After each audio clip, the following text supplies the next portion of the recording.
साहब माफ़ कर दीजिए, चाय गिर गई। आप मुझे मार लीजिए लेकिन मेरी स्कूल की वर्दी मत फाड़िएगा। कल मेरी परीक्षा है। उस बच्चे की बात सुनकर करोड़पति के हाथ कांप गए। मुंबई की वह बरसात वाली रात थी जहां आसमान से पानी नहीं बल्कि आफत बरस रही थी। रेलवे स्टेशन के प्लेटफॉर्म नंबर 4 पर शहर के मशहूर आर्किटेक्ट विक्रम सिंह घानिया अपनी महंगी सूट पर लगे चाय के दाग को देख गुस्से से लाल हो रहे थे। उनके सामने 10 साल का सूरज खड़ा था जो थर थर कांप रहा था। उसके हाथ में चाय की केतली थी और आंखों में एक ऐसा डर जो मौत से भी ज्यादा गहरा था। विक्रम का हाथ हवा में उठा था उस बच्चे को तमाचा मारने के लिए, लेकिन सूरज के उन शब्दों ने उन्हें भूत बना दिया। वह अपना बच्चा अपनी जान बचाने की भीख नहीं मांग रहा था, वह उस अपनी उसी फटी पुरानी सफेद शर्ट को बचाने की मिन्नत कर रहा था जिसे वह अपनी वर्दी कहता था। विक्रम ने अपना हाथ नीचे कर लिया, उसकी नजरों में उस बच्चे को मुआयना किया, नंगे पैर, हड्डियों का ढांचा और बारिश में भीगता हुआ बदन। विक्रम ने कड़क आवाज में पूछा, तुझे मार खाने से डर नहीं लगता, सिर्फ कपड़ों की चिंता है? सूरज ने अपनी गीली शर्ट को निचोड़ते हुए नीची नजरों से जवाब दिया, साहब मार तो रोज खाता हूँ, आदत है, लेकिन अगर शर्ट फट गई तो कल स्कूल के गेट से ही भगा दिया जाऊंगा। मास्टर जी कहते हैं बिना वर्दी के शिक्षा के मंदिर में आना मना है, और अगर मैं पढ़ूंगा नहीं तो अपनी माँ को इस नर्क से कैसे निकालूंगा? उस नन्हे से बच्चे की आवाज में जो संकल्प था उसने विक्रम के दिल से किसी सोए हुए कोने को झकझोर दिया।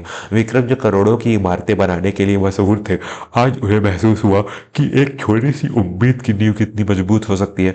विक्रम ने अपनी जेब से 1,000 का नोट निकाला और सूरज की तरफ बढ़ाया, ये ले, नई शर्ट खरीद लेना और रख ले बाकी पैसे। लेकिन सूरज ने जो किया उसने विक्रम को हैरान कर दिया। सूरज ने पैसे लेने से मना किया और उसने कहा, माफ करना साहब, माँ कहती है बिना मेहनत के मिला पैसा बदनसीबी लाता है। आपने चाय नहीं पी तो मैं पैसे कैसे ले लूं? मेरी शर्ट पर जाकर सिल जाएगी, मेरी शर्ट घर जाकर सिल जाएगी।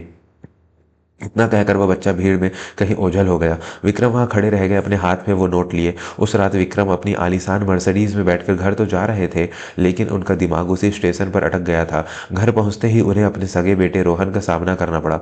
रोहन जो 21 साल का था, सोफे पर पैर पसार कर बैठा था और हाथ में शराब का गिलास था। विक्रम को देखते ही वह चिल्लाया, डैड, आपने अभी तक मेरे अकाउंट में पैसे ट्रांसफर नहीं किए, मुझे दोस्तों के साथ यूरोप ट्रिप पर जाना है, आप कितने कंजूस हैं। विक्रम ने अपने बेटे को देखा जिसने कभी जीवन में 1 रुपए की मेहनत नहीं की थी, और फिर याद आया वो चाय वाला सूरज जिसे मुफ्त के 1,000 रुपए भी मंजूर नहीं थे। उस रात विक्रम को नींद नहीं आई। दोस्तों, कहानी में आगे एक ऐसा मोड़ आने वाला है जो आपकी आंखों में आंसू ला देगा। अगर आप भी मानते हैं कि संस्कार दौलत से बड़े होते हैं तो चैनल को भी सब्सक्राइब करें और बेल आइकन दबाएं। अगले दिन विक्रम ने ठान लिया, वह वापस उसी स्टेशन पर गए। काफी ढूंढने के बाद उन्हें पता चला कि सूरज स्टेशन के पीछे बनी गंदी बस्ती और स्लम में रहता है। विक्रम जब वहां पहुंचे तो देखा कि एक टूटी हुई झोपड़ी में जहां छत से पानी टपक रहा था, सूरज एक दिए की रोशनी में अपनी शर्ट सिल रहा था और पास ही उसकी बीमार माँ खांस रही थी। विक्रम उस झोपड़ी के दरवाजे में खड़े हो गए। सूरज ने उन्हें देखा तो घबरा गया, साहब आप, मैंने तो माफी मांग ली थी ना। विक्रम ने आगे बढ़कर सूरज के हाथ से सुई धागा ले लिया। उनकी आंखों में नमी थी। उन्होंने कहा, मैं माफी मांगने नहीं, एक सौदा करने आया हूँ।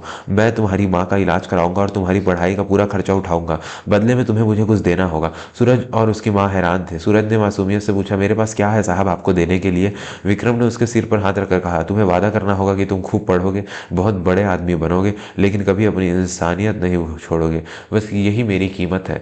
उस दिन के बाद सूरज और उसकी माँ का जिंदगी बदल गई। विक्रम ने सूरज को शहर के सबसे अच्छे बोर्डिंग स्कूल में डाला, उसकी माँ का इलाज करवाया और उन्हें एक छोटा लेकिन साफ सुथरा फ्लैट रहने को दिया।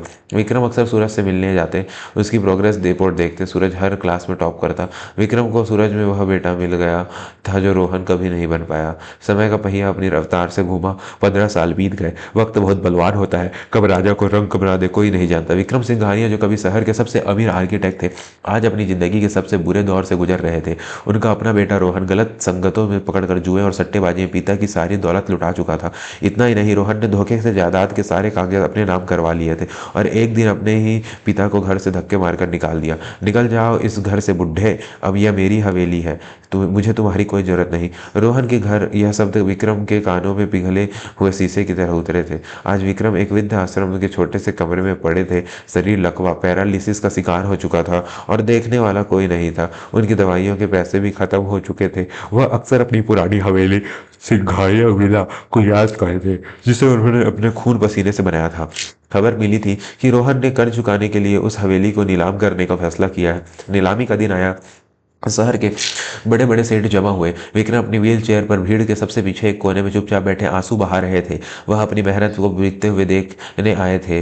बोली शुरू हुई, 5 करोड़, 10 करोड़, 15 करोड़। तभी एक काली चमचमाती लग्जरी कार वहां आकर रुकी। उसमें से एक नौजवान उतरा, सूट बूट में, चेहरे पर एक अलग ही तेज और आंखों में गजब का आत्मविश्वास। वह सीधा अंदर आया और उसने आवाज लगाई, 50 करोड़।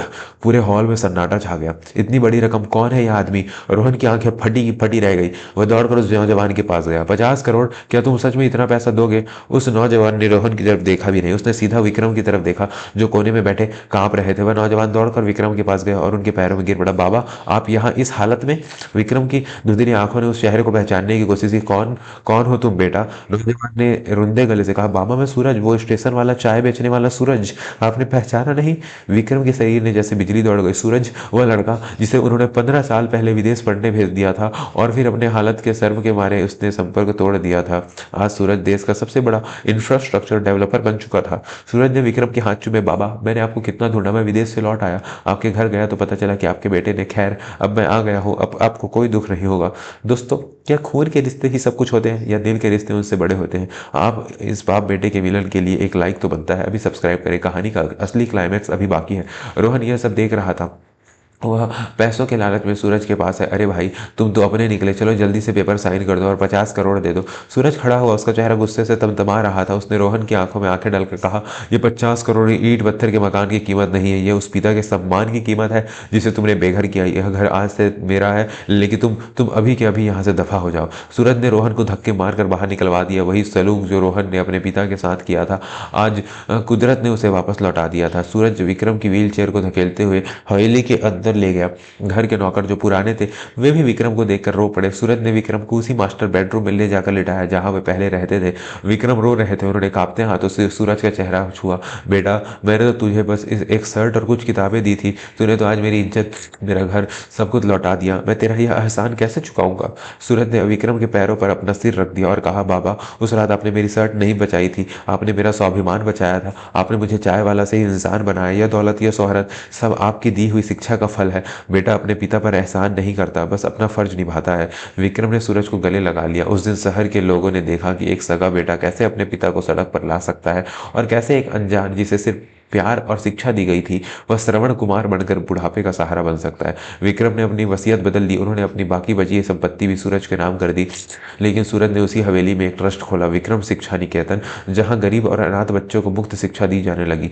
सूरज ने विक्रम की सेवा में कोई कसर नहीं छोड़ी। विक्रम के आखिरी कुछ साल बेहद सुकून और इज्जत के साथ गुजरे। जब विक्रम की मृत्यु हुई तो उनकी अर्थी को कंधा देने वाला रोहन नहीं बल्कि सूरज था। अंतिम संस्कार के वक्त बारिश हो रही थी, बिल्कुल वैसे ही बारिश जैसे उस रात स्टेशन पर हो रही थी। लेकिन आज सूरज भीगने से नहीं डर रहा था, क्योंकि उसके सिर पर पिता का आशीर्वाद था। भीड़ में खड़े लोग बातें कर रहे थे। सच है, औलाद वो नहीं जो घर में पैदा हो, औलाद वो है जो बुढ़ापे में माँ बाप का साया बने। मेरे प्यारे दोस्तों, यह कहानी हमें सिखाती है कि हम दुनिया में क्या छोड़कर जाते हैं। विक्रम ने रोहन के लिए दौलत छोड़ी जिसने उसे बर्बाद कर दिया, और सूरज के लिए शिक्षा और संस्कार छोड़े जिसने उसे आबाद कर दिया। अगर आप एक माता पिता हैं तो अपने बच्चों को वसीयत में पैसा नहीं, अच्छे संस्कार दीजिए। और अगर आप एक संतान हैं तो याद रखिए, माता पिता की सेवा से बड़ा कोई तीर्थ नहीं है। कहानी पसंद आई हो तो इसे अपने परिवार के साथ शेयर जरूर करें, और ऐसी ही दिल छू लेने वाली कहानियों के लिए हमारे चैनल को अभी सब्सक्राइब करें। हम मिलते हैं अगली कहानी में, तब तक के लिए अपने माता पिता का ख्याल रखिए। जय हिंद, जय भारत।